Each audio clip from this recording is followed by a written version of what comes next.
Hello guys, the speaker of my laptop, I mean the left side speaker of my laptop is dead. It's giving crackling sound. Let me show you. I will play this video. You can see the crackling sound here. Actually the left side speaker of my laptop is dead. So in this video I will show you how to turn this off and use only right side speaker of your laptop. You can go to here. You can see the sound icon here.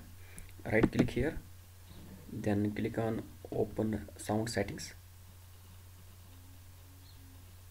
Then you can see here sound control panel.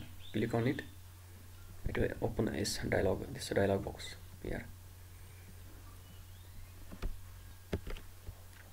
If you don't have this icon here, sound icon, then you can simply go to click on here Windows icon, then settings, then go to system and sound. Here you can see the same option, sound control panel. Click on it,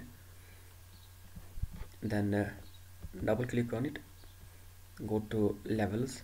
Here you can see the speakers, headphone. Click on it.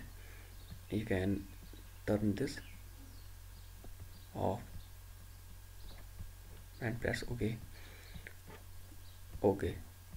So let us play this video again.